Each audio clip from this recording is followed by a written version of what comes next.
ఉపవాసం గొప్పదా, నామస్మరణ గొప్పదా? ఈ ప్రశ్నకు సమాధానం ఒక అందమైన కృష్ణలీల కథలో దాగి ఉంది.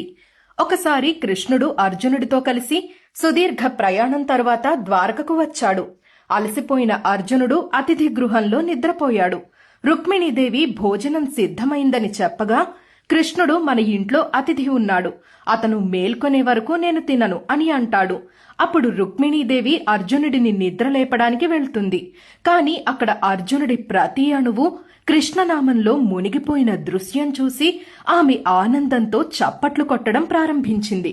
ఆ తరువాత నారదుడు, సత్యభామ కూడా అక్కడకు వెళ్లి ఆ దృశ్యాన్ని చూసి తన్మయత్వం పొంది నారదుడు వీణ వాయించగా సత్యభామ నాట్యం చేయడం మొదలు పెడుతుంది. చివరికి కృష్ణుడే అర్జునుడిని నిద్రలేపడానికి వెళ్లాడు.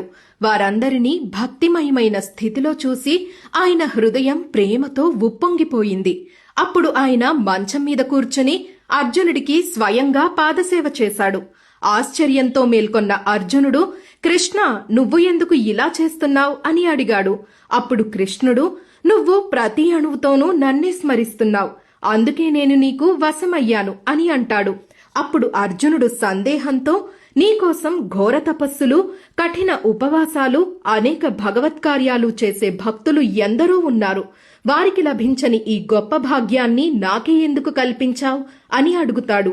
అప్పుడు కృష్ణుడు చిరునవ్వుతో, మనసులో భగవద్ధ్యానం లేకుండా వారి లోపల కూడా కొలువయ్యున్నది పరమాత్మే అని గ్రహింపక పూర్తి స్పృహతో వారి దేహాలను వారు హింసించుకుంటూ మొక్కుబడిగా చేసే కార్యాల కంటే నిత్యం భగవద్ధ్యానంలో ఉంటూ చేసే ప్రతి పనిలో భగవంతుడిని స్మరిస్తూ అణువణువు భగవంతుని యందు ప్రేమను నింపుకున్న భక్తులకు నేను సులువుగా దొరుకుతాను. ఇదే సత్యాన్ని నేను భగవద్గీతలో కూడా చెప్పాను అని అంటాడు. ఇది ఒక ప్రాంతీయ కథ అయినప్పటికీ నామస్మరణ యొక్క విశిష్టత ఈ కథలో దాగి ఉంది. దశావతార స్తుతిలో కూడా నామస్మరణ ధన్యోపాయం నహి పశ్యామో భవతరణే అని చెప్పబడింది. అంటే కలియుగంలో ఈ జీవితం అనే భవసాగరాన్ని దాటడానికి నామస్మరణను మించిన ఉపాయం మరేదీ లేదు.